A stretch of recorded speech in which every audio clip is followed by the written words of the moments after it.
This episode is sponsored by Gear 7, a full-service Nashville production company founded by Belmont alum Kirk Slawick. Visit gear7.tv to learn more. Welcome to the What If podcast. We're sharing an ever-growing collection of stories from the Belmont entrepreneur community to inspire you to start and keep going. I'm your host, Elizabeth Gortmaker. Here we go. Well, EJ, it's so great to see you. I'm so excited to have you on the podcast today because I love your story. I love what you're doing. So thank you for being here today. Absolutely. Thank you for having me. It's a pleasure. Yeah. Sweet. Well, you got your MBA at Belmont. I know you graduated 2012 because we graduated together. Then you started Slim Husky's Pizza, which has really grown to be much more than pizza. But take us back to the beginning. Let's just go back to where it started.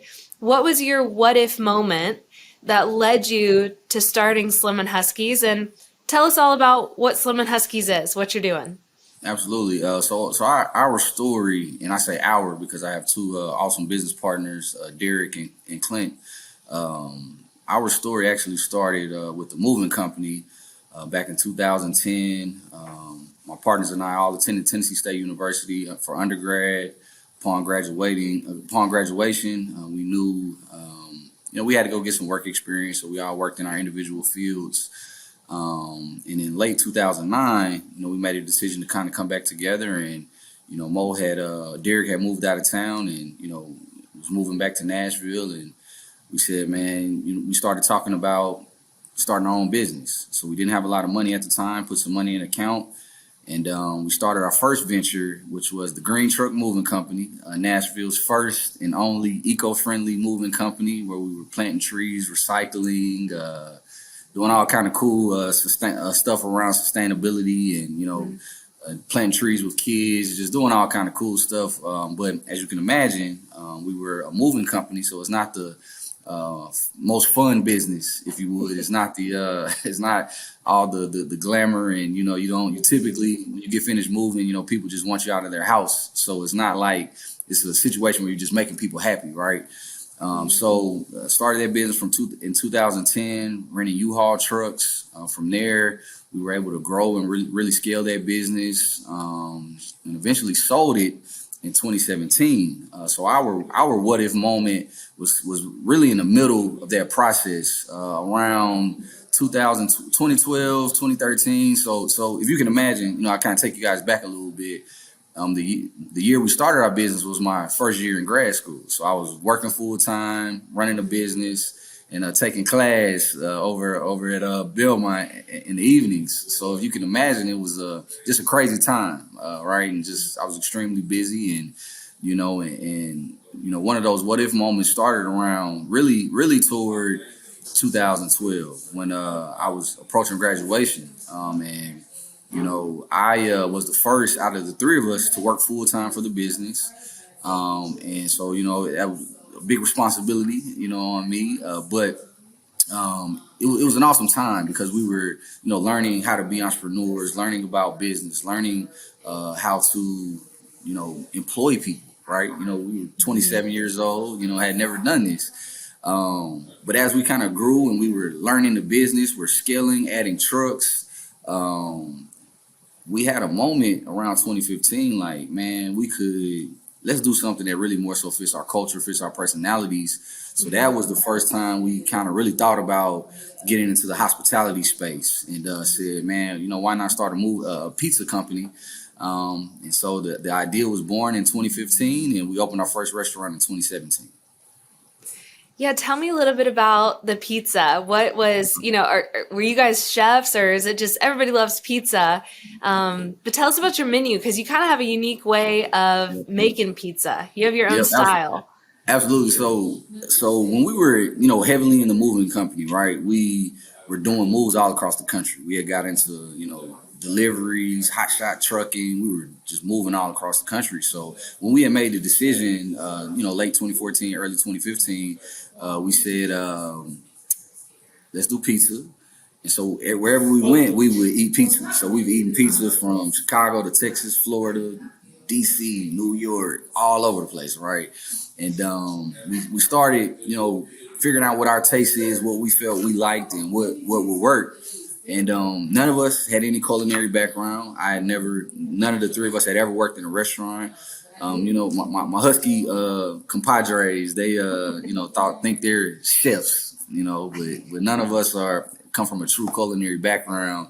And we just kind of, got in the lab. We purchased a piece of property in 2015 in North Nashville on Buchanan Street, and bought all the necessary equipment to start making pizza. We got with the Chef Jason Williams, who's actually with us now, still with us. And he helped us kind of pull our taste together, and the four of us really learned how to make pizza. So dough, sauce, and figured out our cheese blend. So yeah, we're self-made, self-taught pizza makers. Yeah, why not?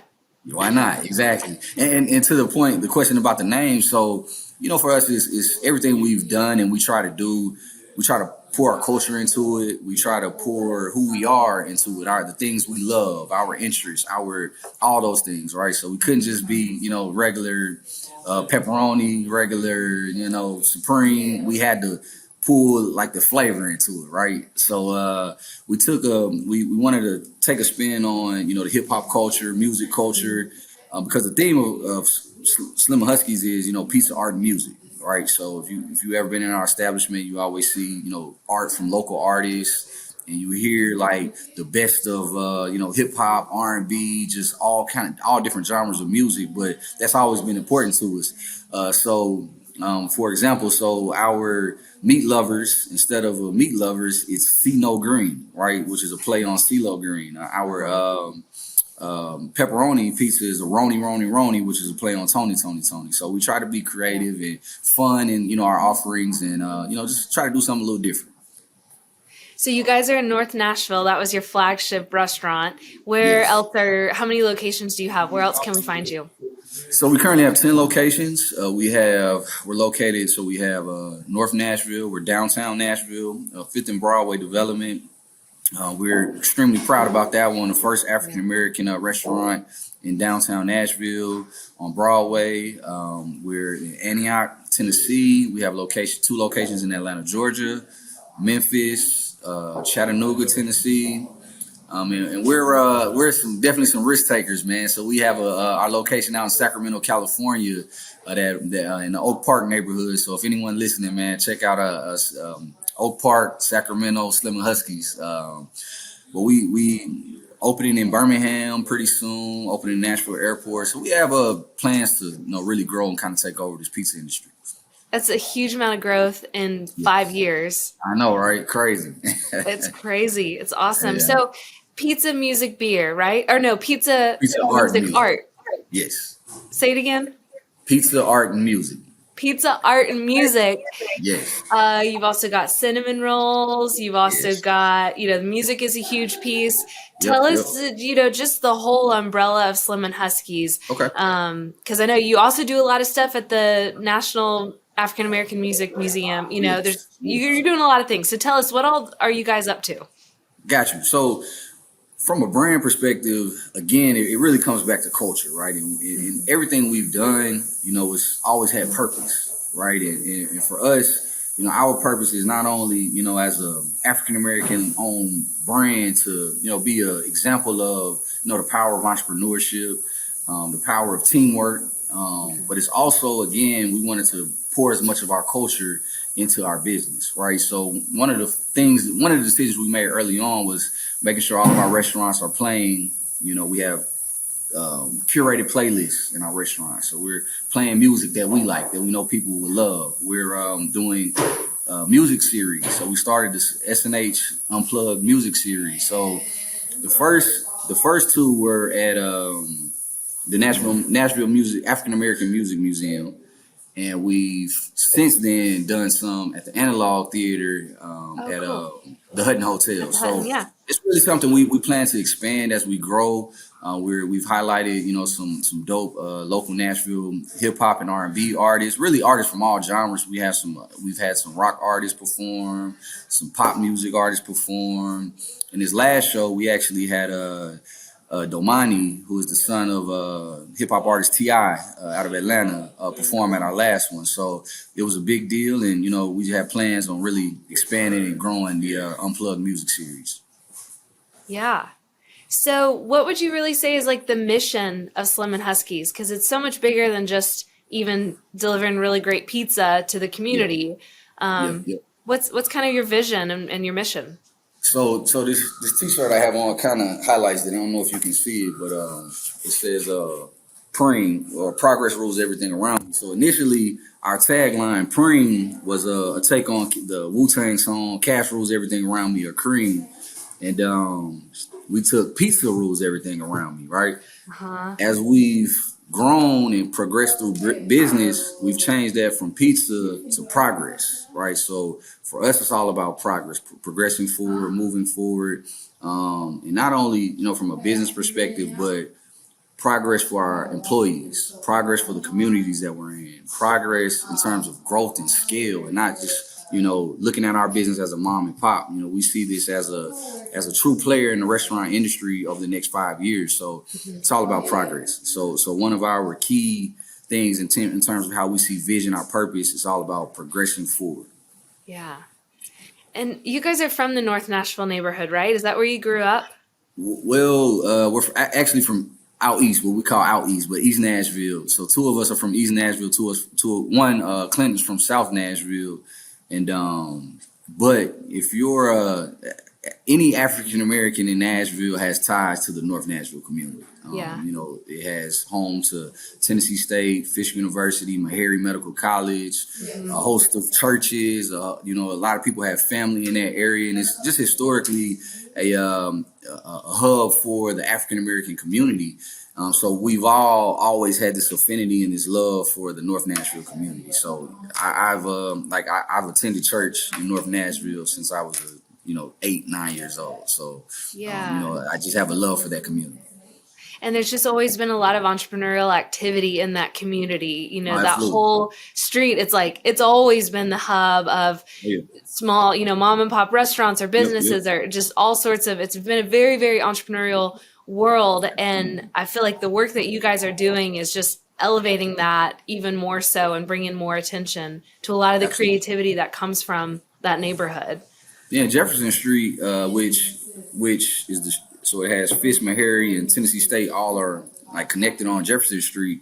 It was a part of the Chitlin Circuit. So you had, it was a musical hub as well. So, your Jimi Hendrix, your Little Richards, all those popular music artists from that time will perform on Jefferson Street and eat and sleep and live on Jefferson Street. So it has a lot of historical significance to the city of Nashville.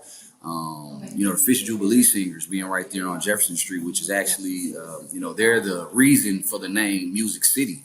When they went over and sung for the Queen, and she said, "You guys have to be from a city of music." So Nashville adopted the moniker Music City. So a lot of people don't know that. So it just has a lot of history that came out of that community. So it's a beautiful neighborhood. Yeah. So tell me a little bit about how you guys are really like championing the next generation. I know you care a lot about education and entrepreneurial education specifically, but I know you've given back so much of your time and resources to kids, like school age kids and your younger employees. For our listeners that aren't aware of some of the really cool things you guys are doing, like brag about yourself a little bit. Tell us a little bit about what you're giving back. Yeah, so we, again, like you said, we're from these communities, and North Nashville again being very special to us, and all of us are public school kids. Nashville public schools. Mo and I went to Maplewood High School. Clint went to Hillsborough High School. So we're really products of the Nashville public school system, and so we understand some of the challenges, right? And we understand that in a lot of you have a lot of underprivileged schools, a lot of underprivileged kids that don't get to see good examples of, people who have built things, right? So for us, it was very important to make sure that we infiltrated the schools. We've created 2 programs, a reading program and also a lunch and learn, what we call a lunch and learn. So we've probably visited maybe 50 elementary through high schools over the last 5 years, and where we've brought pizza, and we talked to students just about life, talked to them about entrepreneurship, talked to them about going to college, talked to them about financial empowerment, talked to them about all these things. Just in an effort to just kind of start shaping their mind and start having them think about their existence, just outside of their neighborhood. So that's one thing we've done. We also created the Preem Scholarship. So in any store, our graduating seniors, graduate high school seniors, we offer a scholarship to them for their to wherever they're going. Right, they have to at least have a 2.8 and have to write an essay about how Slim Huskies has helped them and what they, how they value Slim Huskies as part of their life and part of their work experience. So this past group, we had our largest group, 11 individuals attending colleges from Stanford to Howard University to Pacific University, Alabama A&M, Tennessee State, University of Memphis. So it was just a beautiful thing to be able to pour into these young people and to do it in a real way, something tangible, something that matters to them. So we actually started that campaign yesterday. I was out in our Murfreesboro store and our Antioch store giving out some scholarships. One young lady, she had a 3.9, about to attend Howard University, so we're super proud of her. I'm just super proud of all of our young people that have been working with us that help us kind of push this vision of Slim Huskies. Yeah, it's incredible. Like so many businesses, I feel like the philanthropic piece, once you start to become successful as a business owner, an entrepreneur, you want to give back. We see that a lot where people are giving back, but just the approach that you guys have, it's so targeted. It's very specific and targeted, and you're really investing in the people rather than just giving away some of your revenue. It's a really, really amazing thing. I'd love to hear if you have any other stories. I mean, those are incredible about those graduating seniors and where they're going. Do you have any other stories about people that have worked with you guys or that you've been able to mentor up and that maybe they've been able to seize other opportunities in life that, is really kind of a byproduct of what you guys have done? Yes, definitely. A few in particular that come to mind, but one of the pillars that we've built our business on is creating entrepreneurial mindset, right? For us, we believe that, if you have that mindset, then you just work a little bit different. Your passion is different. You're a little bit more empowered, right? So we've had a few of our even management level employees go on to start their own businesses, go on to chase their dreams, and whether it be art, whether it be fashion, whether it be just any other entrepreneurial venture. So for us, it's like, it's the a little bit of sadness because like, oh, you leave, we got to kind of figure out the next steps in replacing you. But it's a very happy and joyous thing to hear someone chasing their dreams because of the company that they work for. The individuals who started it chased their dreams, right? So it's just a great feeling to see our people kind of use this as a tool to kind of start what it is that they want to do and kind of see how businesses run. And we've always had a pretty open door policy. They can talk to us, ask us questions. So it's just great to see former employees kind of grow and go out and do their own things. Yeah, I think the role model is such an important piece for youth, for growing up, and you guys are really doing that and just like showing up and working hard and being creative, and it shows younger kids what's possible. Absolutely. And you see that. Yeah. Absolutely. It's very important. I mean, especially in our community, it's very important that, kids see examples of, what the possibilities are, outside of what's typical, what we typically deem as success. It's very important that they see entrepreneurs being successful, doctors, they see executives in companies, they see, high level college professors, and, they just get a great array of what it means to be successful. So we do our part. We really try our best to do our part. And, we've done, whether it be in Atlanta or Memphis, we really try to give our time to show kids an example of what success could look like for you. Yeah, yeah. Tell us a little bit about your structure. So you got you and Clinton and Mo. How do you guys work together? It's like you've got your hand in so many different areas and you're growing so rapidly. Talk to us a little bit about the structure of being co-founders and co-partners in this, and what are some of the challenges and some of the benefits that come with that? Yeah, definitely. I'm very fortunate, as I said at the beginning. I have two awesome business partners. The fact that we were college roommates, Mo and I have known each other since second grade. We've known Clint since high school, so we've known each other for a long time. We were college roommates, up at Tennessee State. So we've learned each other's, the nuances of kind of dealing with each other, right, over the years. And we started our first business together, right? And each one of us kind of has our own role. We understand, what each other, the things we need, and what we bring to the table, right? So just in terms of your role, so I'm the CEO of the business. Mo is our chief development officer, and Clint is our chief marketing officer, right? So if you can kind of see like mindsets of each one, Mo has always been has had a real strict operational mindset. Clint has always, he likes the creativity and the branding and the marketing, advertising, sales. He likes that. That's his mindset. And me is the strategy, the more business kind of mindset. So it really marries well. We've been able to,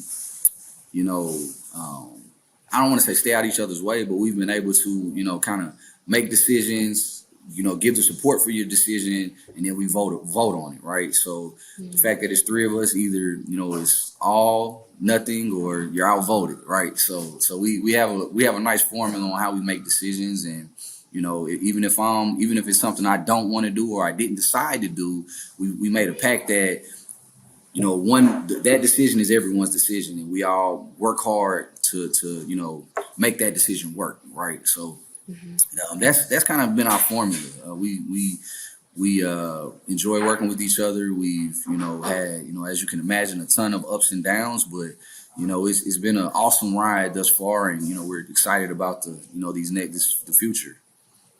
Yeah, what would be your advice for other entrepreneurs who are working in a team like that? We see a lot of co-founders working on ventures together, and it can be this beautiful area of like, you do this, I do this. You know what you don't know what you don't know. So finding people to fill in the gaps that can supplement in the ways that maybe you're lacking, but they can be the expert.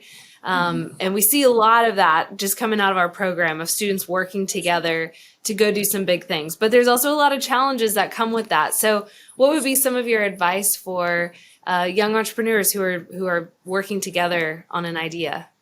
Absolutely. One thing, it's a few things. It's so many things I could share, but a few things. So one, if it's a even number partnership, so two people, right? What happens a lot of times is decisions don't get made because I feel like this, I feel like that, right? People, it's just a stalemate. Mm-hmm. So in certain areas, whether you pick out those operational areas, someone should have that 51% decision making versus the 49. So you need to figure out how, if it's the sales and marketing person, let them make the final decision. If it's the HR, admin, legal person, or whatever their world, let them make the final decision. Because that's what steals business when decisions can't be made because it's just we can't agree, right? Yeah. So again, that brings us to the beauty of the odd number, right? The three of us, a decision has to get made. Either we're not going to do it, we're going to do it, or you're outvoted, right? So that's one. The other one, we used to have this saying like, "Don't be that guy." When we first started, so it's like, don't be that guy that's late to meetings. Don't be that guy that's not prepared. Don't be that guy that hasn't done the work for the week, right? Don't be that guy that's not in the office, right? So we adopted that a little while ago, and that's always been one of our monikers, right? Because I don't want to let them down, just like they don't want to let me down, right? So. Yeah. I think those are two of the key things. I mean, when you're in a partnership, it's critical. It's critical to do your part and do it extremely well. Because you don't want to be the one that drops the ball, because that's just a terrible feeling, And I've been that person before, and it's just much like my business partners, and it just sucks to be the one that dropped the ball. So just avoid dropping that ball. This episode is sponsored by Gear 7, a full-service Nashville production company founded by Belmont alum Kirk Slawik. Focused on cutting-edge production, Gear 7 creates captivating commercials, branded content, and music videos across the nation. Trusted by brands such as Apple Music and Mitsubishi, they're always ready for the next creative challenge. Visit gear7.tv to learn more. So I'm sure, outside looking in, it looks like you guys started this 5 years ago and it's just been smooth sailing, getting better every day. You're growing and expanding. You're in 10 cities, 10 restaurants now. But we all know that's not the path. It's really, lots of ups and downs. Yes. Tell us about some of the challenges that you guys have worked through, or, was there ever a moment where you thought this is all falling apart, or maybe this won't work? What's that whole journey been like for you guys? I mean, as you can imagine, none of us, again, we didn't come from a culinary background. So none of us, we're just the type of guys, we do the research, we try to, figure things out, we work together, we're not afraid to ask questions, but at the core of that, we're like the Nike slogan, just do it, we just do it, right? We just figure it out, go get it done, and don't let, our thoughts psych us out from making, from jumping out there, right? But as you can imagine, not coming from a culinary background, there's a lot of things you don't even know about just the restaurant industry. Just about, from a perspective of, managing cost of goods sold, managing inventory, just the health inspections, all these things that we had to learn just operating a restaurant. So we had a pretty major learning curve in the beginning. So we kind of started a little bit behind the eight ball, if you would, because we weren't restaurateurs. We were just entrepreneurs, right? So that was probably one of the main challenges. And from there, just the capital. Everyone is, that's a challenge for all business. Any type of business is always your resources and what is your capital structure look like. So that's always been, one of the things that has been a challenge for us. But, as we've grown, we've been able to put some things in place and, kind of generate some revenue to where that's not as much of an issue. But with this rapid growth has been a challenge. When you grow fast, you have the core operational things that you have to focus on. So your in-store labor, your inventory, managing, just your building, right? But then you also have the infrastructure. You have the HR and admin needs. You have the growth needs. You have all these other needs. Hold on, let me get my chart. You go. Sorry about that. So you can't just focus on your in-store restaurant operation. You also have to focus on the corporate infrastructure, right? So just making decisions on your branding, social media, all these things that, the store, you have to get to a point where kind of at that fine point of, we have enough locations to do certain things, but to bring in some more of the talent we need, we might need to open up 2 or 3 more locations, or we might need to go out here and find some more capital that can help us support the overall infrastructure of the business. So, it's really like a puzzle. You're putting pieces together. You're trying to, you might have to push decisions off for a few months as you kind of, deal with the ebbs and flow of business. So, right. So it's a very unique thing. Entrepreneurship is fun, man. If you like to solve problems. Every day is different. Every day is different. Every day is different. How do you guys decide when you're going to open up a new location? How do you decide where you're going? Yeah. So with the locations that we have up until this point, they're markets that we're very familiar with. Outside of Sacramento, they've all been markets that we're very familiar with. So Atlanta, being some Nashville guys, we've been going to Atlanta since high school, right? We've been going to Memphis since high school. My mother, when she got married and moved to Chattanooga, so I've known the Chattanooga market since 2002, 2003, right? Mm-hmm. So these have been, markets that we're familiar with. And one of the core things that we like to do when we come into, find new markets is find areas that are on the cusp of gentrification, find areas that are, have a college presence, find areas that have a culture, have a feeling like neighborhoods that, we can come in and we can continue to fulfill our purpose and our mission. Mm-hmm. So that's kind of what we've done up until this point. As we grow, now is when we have to start bringing in data. You have to start making real, your decisions have to be a lot more informed. You have to, really look at demographics of areas, and take what the markets that work, where we've done the best, and say, okay, why does this market work the best? And now we're starting to look at, so when we go to Huntsville, which side of town makes the most sense? Jackson, Mississippi, when we make these decisions, where does it make the most sense to put a Slim Huskies based on data, based on demographics? So we're at that point now where it's like, it's less feel and less, because the more we grow, I can't go visit every location. I have to rely on my team to say, all right, this location makes better sense than this location because of these factors. So we've put those factors on paper, and as we're analyzing locations, we're just making these decisions.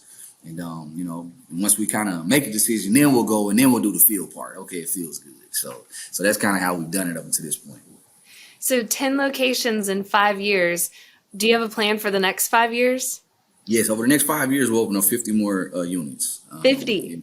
50, at least 50 more units. We've outlined the cities that we like to grow in. We plan to focus heavily on the Southeast, like Texas.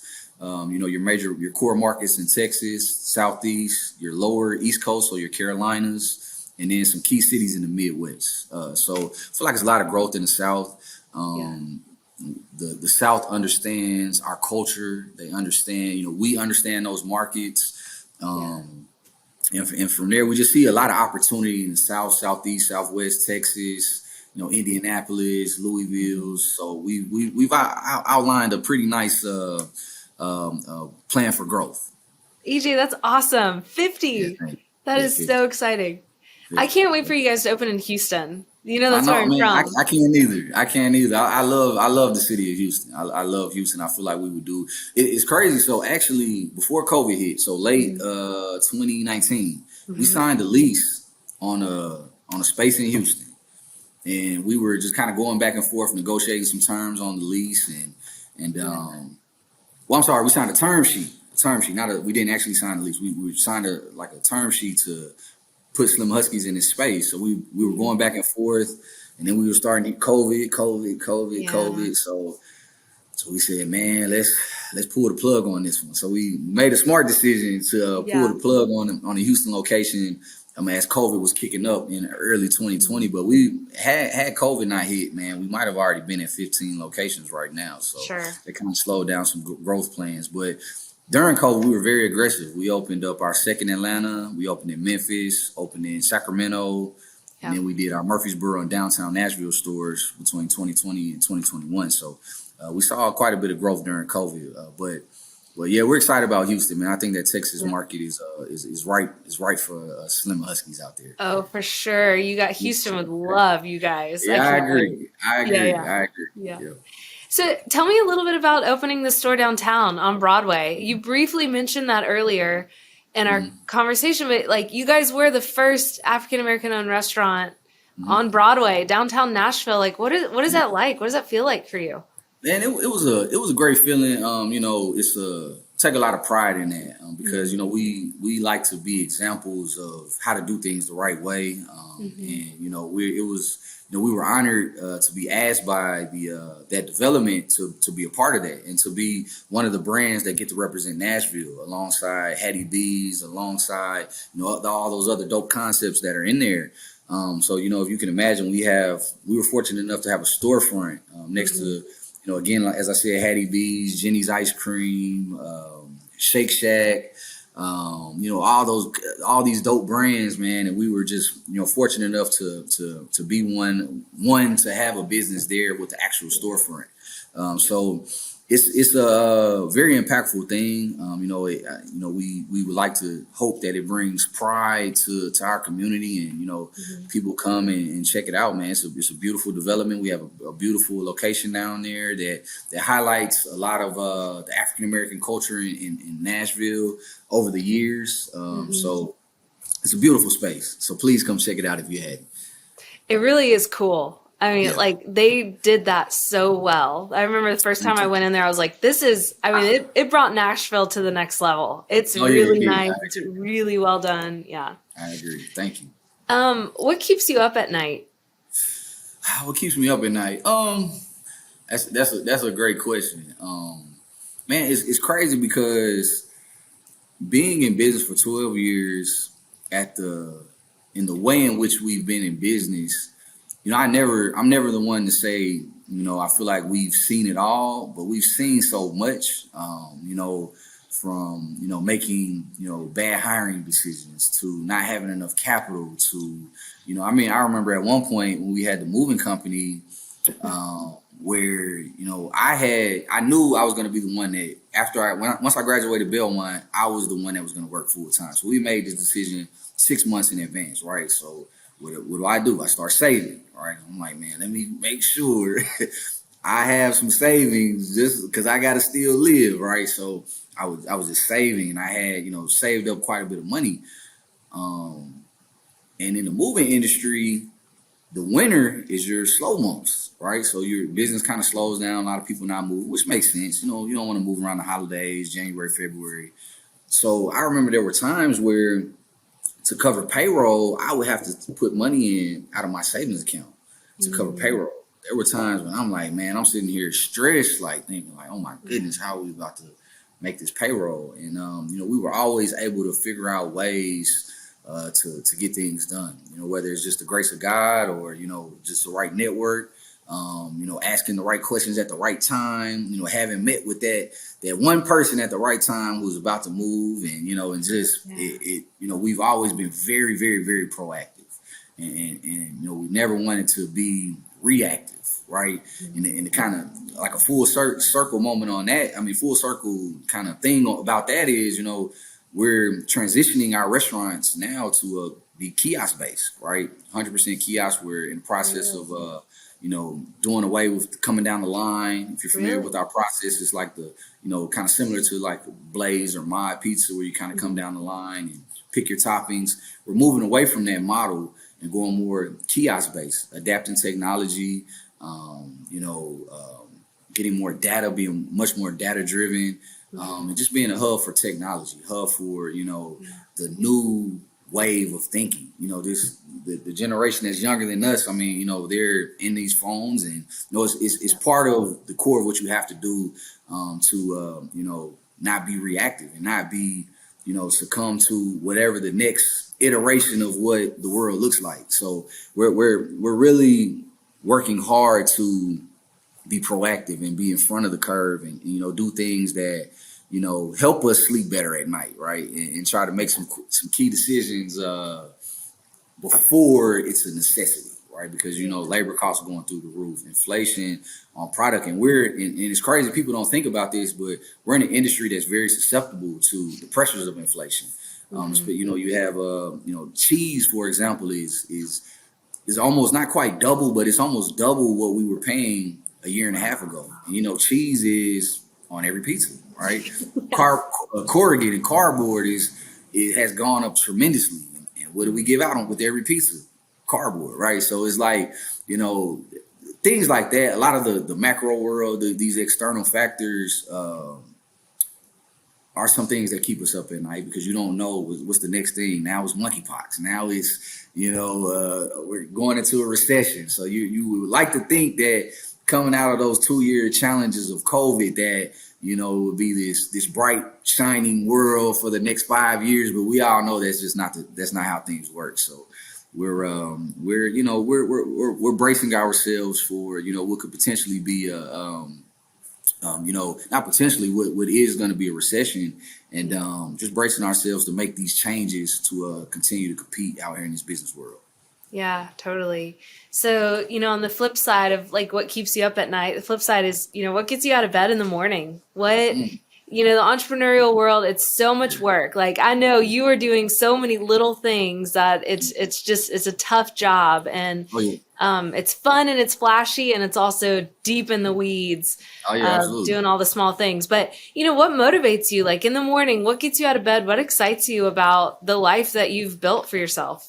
Oh yeah. Aside from my my kids, coming in there and waking me up in the morning, but aside from that, like family, man, it really does feel good, to I'll have moments sometimes where you're riding in the car, you're heading into the office, or headed to one of the art galleries, or headed to so we also have a cocktail lounge that we opened on Jefferson Street. Headed to one of my businesses. We sold the moving company, but we still have our federal contracting company. So I have these moments where I think like, wow, like we've really done a lot, right? And we've really put a lot of people in position. I mean, we have upwards of 300 employees right now, and it's like you just had that moment where it's just you kind of, it humbles you a little bit, and you just feel like, man, like I'm really responsible for a lot of people's lives. The decisions that we do or don't make, affect a lot of people. So I mean, it's just that gets me up. I feel like I'm responsible, for a lot, and I feel like we owe people our all to give it our best when we're out here, because if this thing fails, it won't be because we didn't try our best. It won't be because we weren't working. It won't be because we didn't put the hours in, right? So we're those are the things that motivate my partners and I. Yeah, for sure. So earlier in the conversation, we talked a little bit about role models and how influential a role model is, and that you guys are really providing that for so many young people, young students growing up. But I'm curious, like for you, who was that role model for you growing up, or what was it in your childhood that led you to be so entrepreneurial? Absolutely. So three, right? So three individuals that quickly come to mind. So first, my mother, of course, single mother. I was watching her work extremely hard. She was a financial analyst with Bridgestone for 25 years, right? So I think she's the one that kind of shaped me to kind of go into finance as a finance major. Of course, the second one, Mr. Sam Kirk, right here in Nashville. He started a program called Youth About Business in Nashville Summer Business Camp. And man, if anyone listening, if you have high school age kids, look into this program. So if you can imagine, I'm a young black kid from going to Maplewood High School, which has been one of the lowest performing always at the top 2 or 3 at the bottom of performing high schools in Nashville. And just imagine, taking this kid, introducing him to the business world, right? So we spent a week up at Tennessee State, and we were talking about mergers and acquisitions, right? And I'm in the 10th grade. And from there, I got to take a trip to New York. So I got to see the New York Stock Exchange, actually go on the floor with the stockbroker. So just the madness that you think it is, it's that, right? It was that. And it was just, I'm 15 years old on the stock exchange floor, got to go to the top floor of Deutsche Bank in New York, and got to see the Chicago Mercantile Exchange. Man, it was just, I was immersed with how huge this world is at a young age. And it really started shaping my mind. I thought I was going to work on Wall Street when I was in high school. That was one of my goals, either be a sports agent or work on Wall Street. So those were my aspirations. So him is second. And the last individual, one of our mentors, a gentleman by the name of Daryl Freeman, who recently passed. He was probably one of the first individuals who kind of came in and really put his money where his mouth is, and helped us understand real estate, helped us, and really truly invested in not just his money, but his time, and mentored us, and really, was instrumental in helping shape our thinking about, growing, scaling, and eventually exiting, figuring out how you exit your business. So, Daryl Freeman, we love you, man. We miss you. But yeah, those three individuals, my mom, Sam Kirk, and Daryl Freeman. That's awesome. Tell me a little bit about your time at Belmont and how that kind of spurred you or helped you with where you are today.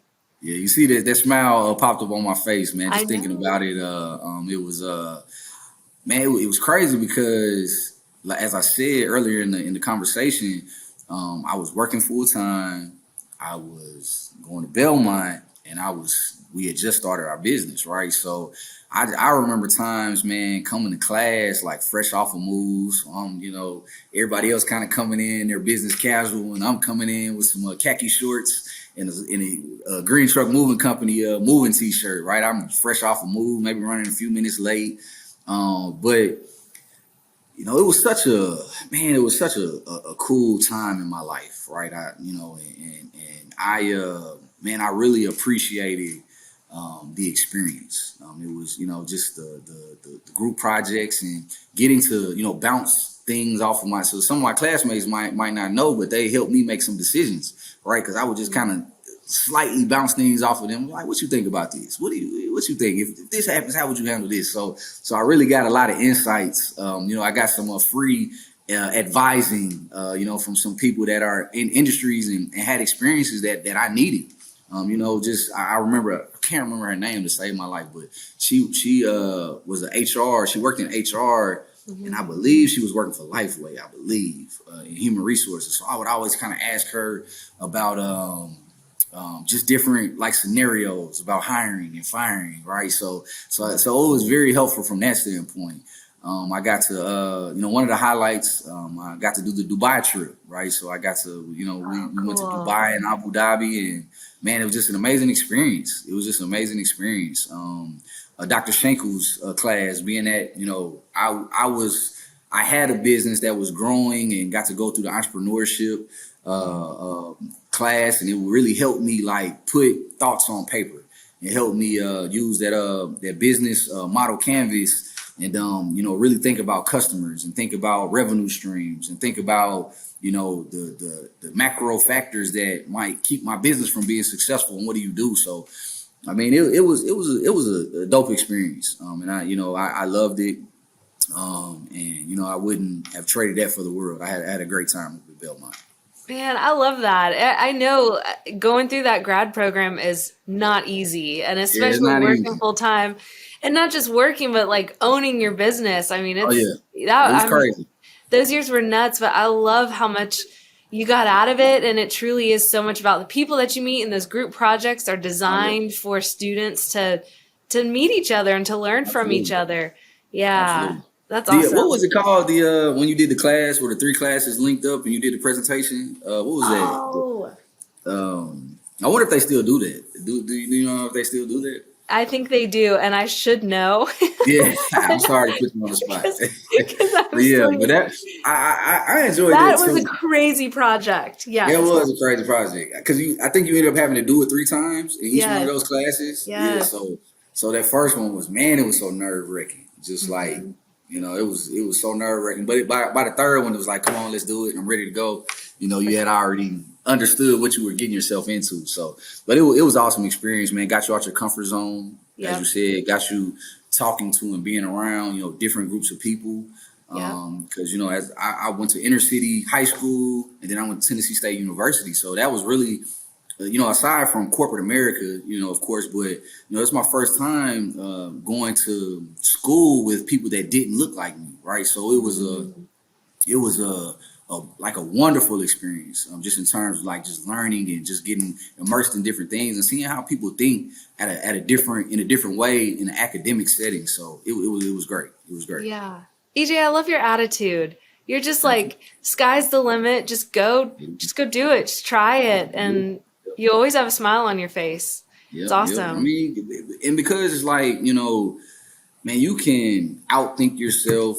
You can, figure out, you can think about all the reasons why something won't happen, why it won't work.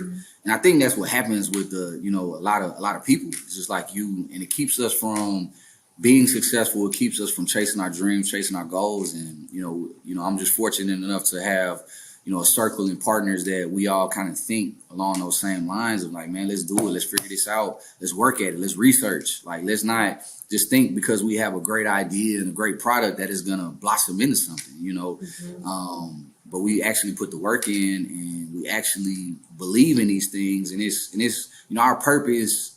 It's, our business always has been about purpose. So we put that at the forefront as well. So, yeah. What would you say to a young entrepreneur? Someone who's got an idea, they're just figuring out what they're going to do next. what would be your advice? Man, what would be my advice? What would be the one thing I would say? Um, I would tell them, I would tell them to figure out what your purpose is.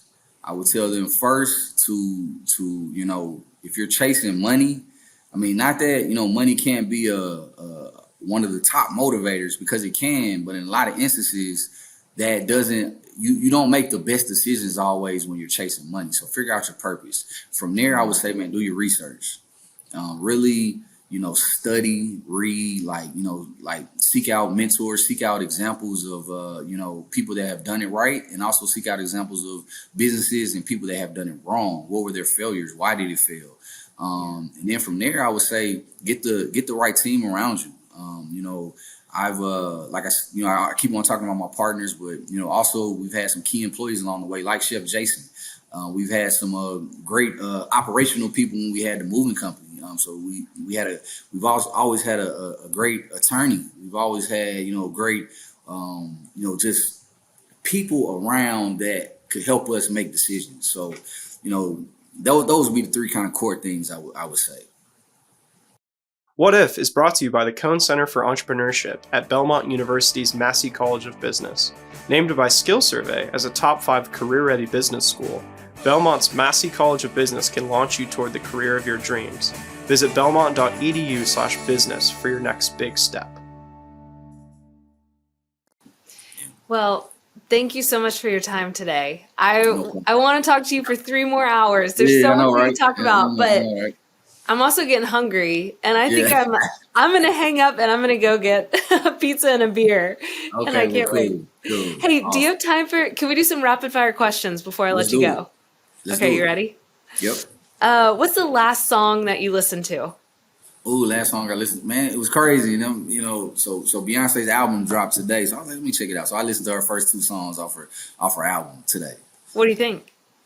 It pretty good. Starting off pretty good. It's Beyonce. But it's like, I believe, it's Beyonce, man. You gotta at least listen once. So Yes. so I listened to it actually on the way over here. What's your favorite shoe brand? I mean Nike, of course. Checks over stripes. So Nike. And we also do a dope campaign with Nike as well, where we our employees of the month, we get them custom Nikes. So Nikes. Oh, it's awesome. Yeah. I'm sorry, my business partner was coming to the business. That was cool. You're working. Favorite pizza toppings? So my favorite pizza right now, I do a build your own. I'm gonna do pepperoni. So I've been kind of basic lately. Pepperoni, sausage, onions, and peppers right now.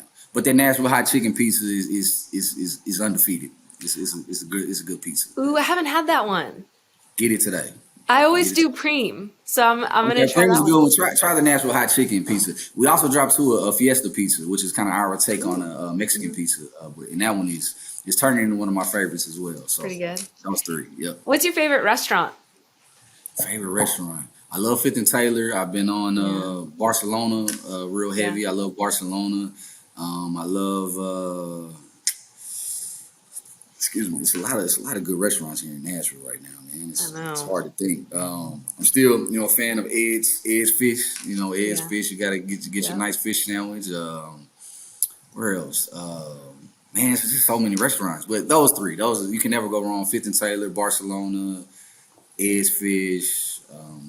Still love our guys over at Hattie B's and Princess. So you got to get your hot chicken fix in every now and again. So yeah. Okay, and what are you most excited about with what's coming up next? So one thing we didn't talk about, one thing I am excited about is our frozen pizza. So we during COVID, we launched a frozen pizza. So we've been kind of slowly growing that brand. We don't want to. The stores are the core focus, but we launched this product, and as we're in the turnip truck now, both of their locations in the turnip truck. So we're kind of getting our feet up under us and getting in the consumer packaging world. So yeah, we're excited about that, and also just excited about opening up these 50 units over the next 4 or 5 years. Yeah, totally. That's awesome. Well, EJ, thank you so much for telling us a little bit about your story. Like, Belmont loves you. We are just Oh yeah, so yeah, excited to call you one of our own, but absolutely, everything absolutely. you're doing is just amazing. And, I Thank you. just keep up the good work. It's like you've got cocktails and pizza and cinnamon rolls and music and art, and it truly feels a little bit more like a movement rather than just a Absolutely. business. It is And it's just more than pizza is exciting. one of our campaigns too. So it's more than pizza. It is exactly what you said. It's a lifestyle. I'm glad we can convey that the proper way. Yeah, man. Well, we're excited for what's coming up. So Absolutely. thank you, EJ. No problem. Thank you. All right. All right. Bye bye.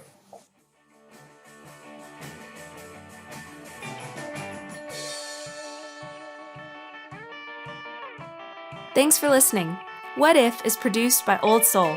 For links and show notes, please visit belmontetp.com/whatif. Until next time, keep asking what if.